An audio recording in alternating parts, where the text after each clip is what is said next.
To my channel study fingers. आज हम पढ़ने जा रहे हैं इंग्लिश एक्सपर्ट कोर्स बुक का एयरफोर्स स्कूल एडिशन में chapter 1 tales of historic Delhi. ठीक है, ये है हमारा चैप्टर 1 जिसको लिखा है हमारे राइटर ने प्रिमोला घोष। सबसे पहले यहाँ पे हम चैप्टर का ओवरव्यू ले लेते हैं।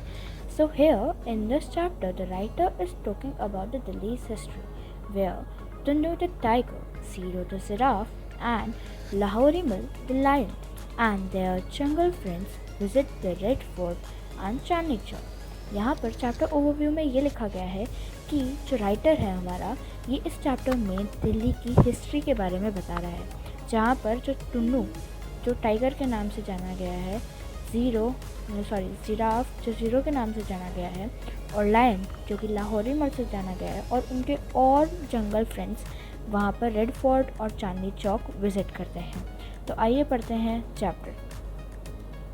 लाल किला द रेड फोर्ट और Lal Qila is one of the largest old monuments in Delhi, यानी कि जो रेड फोर्ट है जिसको हम लाल किला भी बोलते हैं।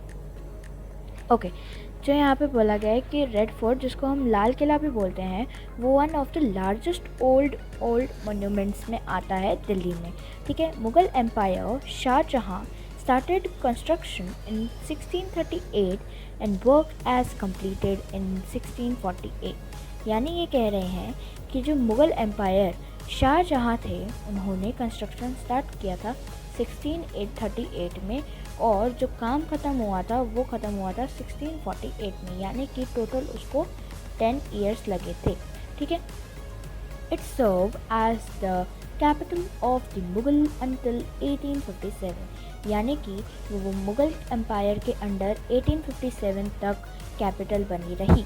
ठीक है, लेकिन later as the military camp of for the British, यानी कि बाद में वो एक मिलिट्री कैंप बन के रह गया फॉर ब्रिटिश के लिए, ब्रिटिश आर्मी के लिए। ठीक है, the last Mughal empire to occupy the fort was Bahadur Shah Zafar, यानी कि जो लास्ट मुगल एम्पायर था जिसने ये फोर्ट को ऑक्यूपाई किया था वो था बहादुर शाह जफ़र। ठीक है, the fort contains halls for public and private audience, Diwan i Aam and Diwan I Khas, respectively domained and arched marbles, palaces, plush privated apartments, mosque and garden। यानी कि यहाँ पे बताया गया है कि फ़ोर्ट के अंदर क्या क्या चीज़ें थी। तो कि जो फोर्ट था ना भाई, वो एक हॉल कंटेन करता था फॉर पब्लिक और प्राइवेट ऑडियंस। अब यहाँ पे ऑडियंस का मतलब क्या है वो हम एक बार बाद में जाके पढ़ेंगे, पहले इसको समझ लेते हैं। ठीक है, सो यहाँ पे जो पब्लिक और प्राइवेट ऑडियंस के लिए यहाँ पे एक हॉल था। ठीक है, और वहीं पर जो दीवानी आई आम एंड दीवानी आई खास था वो रिस्पेक्टिवली डोमेन किया गया था, और जो दीवान आई खास थे वो रिस्पेक्टिवली डोम किए गए थे doomed art marble palaces plus private apartment and mosque and garden. यानी कि इसको परफेक्ट तरीके से एक आर्च्ड मार्बल और पैलेसेस प्लस प्राइवेट अपार्टमेंट्स के द्वारा एक मॉस्क्यू भी था वहाँ पे और एक गार्डन भी था। अब यहाँ पे इन चीज़ों का मीनिंग समझ लेते हैं। सबसे पहले हम देखेंगे ऑडियंस का मीनिंग, उसके बाद आर्च्ड और प्लस और अपार्टमेंट। तो यहाँ पे देखिए, यहाँ पे मीनिंग है ऑडियंस का, a formal meeting in which the emperor hurts people's problem and opinion. यानी कि ऑडियंस का मीनिंग यहाँ पे वो ऑडियंस नहीं है जहाँ पे जो लोग हैं वो ऑडियंस की तरह बैठे रहते हैं किसी मैच को देखते हुए। यहाँ पे ऑडियंस का मतलब वो है, एक फॉर्मल मीटिंग को रेफ़र किया गया है जहाँ पर जो एम्पायर है, जो भी उस किंगडम का एम्पायर है, वो उन लोगों की समस्याओं को सुनता है और अपने ओपिनियंस और प्रॉब्लम्स को देखता है। अब नेक्स्ट जो मीनिंग था वो था हमारा आर्च्ड। आर्च्ड का मतलब होता है कर्व्ड। ठीक है, कर्व्ड यानी कुछ इस तरीके का शेप। ठीक है, उसके बाद में प्लश का मतलब होता है कंफर्टेबल एंड एक्सपेंसिव। कंफर्टेबल यानी कोई चीज़ आपको बहुत कंफर्टेबल लगती है तो आप बहुत ही आराम तरीके से, जैसे कि बेड आपके लिए बहुत कंफर्टेबल है। ठीक है, और एक्सपेंसिव यानी महंगा। अपार्टमेंट, फोर्थ हमारा वर्ड मीनिंग था अपार्टमेंट। अपार्टमेंट क्या था, a set of large rooms used by a king और अ क्वीन। मतलब जो रूम किंग और क्वीन के लिए यूज़ किया जाता था उसको हम बोलते हैं अपार्टमेंट्स। जैसे कि जो महल होते थे अलग अलग जो उनके लिए यूज़ किए जाते थे, तो उसको हम अपार्टमेंट बोल रहे हैं। Okay, the entrance of the fort is through Lahori gate. यानी कि यहाँ पर जब जो फोर्ट है उसकी जो एंट्रेंस है वो उसको नाम दिया गया है Lahori gate, because it face Lahore now in Pakistan which leads to Chandni Chowk. यानी कि उसका नाम लाहौरी गेट इसीलिए पड़ा क्योंकि वो लाहौर की तरफ क्या करता है, फेसेस, यानी कि उसकी तरफ, उसकी डायरेक्शन में वो गेट बना हुआ है, जो कि अभी पाकिस्तान में, लाहौर क्या है अभी पाकिस्तान में, विच लीड्स टू चांदनी चौक, जो कि जब लाहौरी गेट से सीधा सीधा मतलब उसी के डायरेक्शन में जाओगे तो वो चांदनी चौक को भी लीड्स करता है। ओके, सो यहाँ पर हमने पहला पेज, फर्स्ट पेज, एक सेकेंड, यहाँ पे हमने फर्स्ट पेज कंप्लीट कर दिया है, कंप्लीटेड हो चुका है। उसके बाद में continuing the chapter, first page के वर्ड मीनिंग्स हमने डिस्कस कर लिए, उसके बाद में सेकंड पेज पे आ जाते हैं। ओके, सेकंड पेज यहाँ से स्टार्ट होता है। Zero was in no mood of linger. यहाँ पर लिंगर का मतलब समझ लेते हैं, लिंगर, ठीक है, सबसे पहले लिंगर, बहुत नीचे, बहुत नीचे। ओके, लिंगर मतलब वेट, यानी कि जो जीरो था वो वेट के मूड में नहीं था, यानी कि वो वेट नहीं करना चाहता था। We have already been in Delhi for a week and we still haven't seen the Red Fort, the Lal Killa, the most famous monument of them all। यानी कि जो ज़ीरो था अब वो वेट तो करना नहीं चाहता था, तो उसने बोला कि अब हम दिल्ली में एक हफ्ते से ज़्यादा रह चुके हैं और हमने अभी तक लाल किला नहीं देखा, जो कि बहुत फेमस मॉन्यूमेंट है सब में से, ठीक है।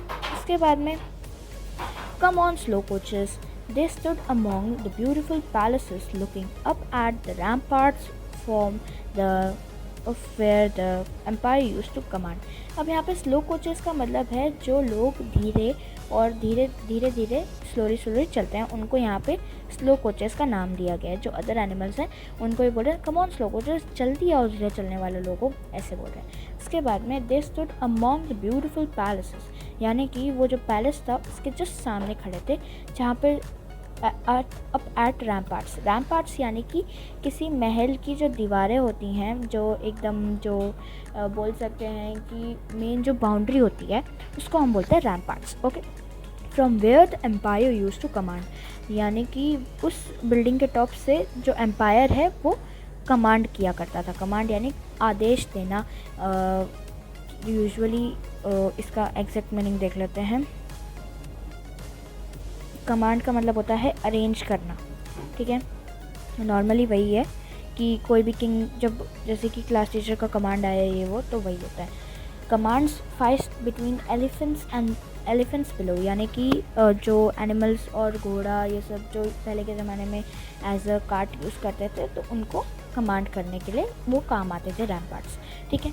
I wonder if I could get two empires to fight instead, wondered एक मुखी the elephant। यानी कि अब वो जो एक मुखी जिसका नाम एलिफेंट जिसका नाम था एक मुखी, वो सोचता है कि काश मेरे पास दो एम्पायर होते जिनके आपस में मैं लड़ाई करवा सकता था। Scratching his head with his trunk, यानी कि वो जब एलिफेंट था तो उसकी जो ट्रंक है वो उससे अपना जो सर है वो ऐसे खरोच रहा है। Mayurdas the peacock was on the roof of Diwan-i Khas, built entirely with the white marbles, thrilling to the beauty of its architecture। यानी कि जो मयूरदास जिसको पिकॉक के नाम से जाना गया है, वो उसके रूफ पे खड़ा हुआ होता है, दीवाना खास के रूफ पे खड़ा हुआ होता है। Build entirely with white marbles, जो कि पूरे वाइट मार्बल्स से बने हुए होते हैं। Thrilling to the beauty of its architecture. Thrilling का मतलब देख लेते हैं हम यहाँ पे। थ्रिलिंग का मतलब है speaking loudly in a high voice, यानी कि यहाँ पे बोल रहे हैं कि थ्रिलिंग का मतलब speaking loudly in high pitch voice, कि बोल रहे हैं एक सेकेंड हाँ, thrilling to the beauty of architecture, यानी कि लाउड वॉइस में बोल रहे हैं कि कितना प्यारी जगह है ये, बस यही है। If on earth be an Eden of bliss it is this, यानी अब वो सोच रहा है कि काश ये अर्थ की सबसे ब्यूटीफुल जगह होती है वो फलाना, ठीक है। उसके बाद में at first Shahjahan ruled from Agra but he found it is just too hot and crowded. यानी कि जब शाहजहाँ थे, जो मुग़ल के एम्पायर थे, वो जब पहले आगरा में रूल करते थे, लेकिन जब उन्होंने देखा कि जो आगरा है वो बहुत ही गर्म सिटी है और यहाँ पे बहुत गर्मी पड़ती है और बहुत क्राउडेड सिटी है, so in the 11th year of his region, यानी कि जब 11th ईयर के बाद, जब मतलब आगरा में वो 11th ईयर तक अपनी सिटी बना चुके थे, रूल कर चुके थे, तो the empire left for Delhi, यानी कि वो आगरा को लेफ्ट करके दिल्ली में आ गए। Here on the banks of the Yamuna के बैंक्स पर ही began to create his poem in red sandstones and white marbles with gardens and fountains. यानी कि बैंक्स ऑफ यमुना पे वो अपनी एक पोएम को शुरू कर देते हैं,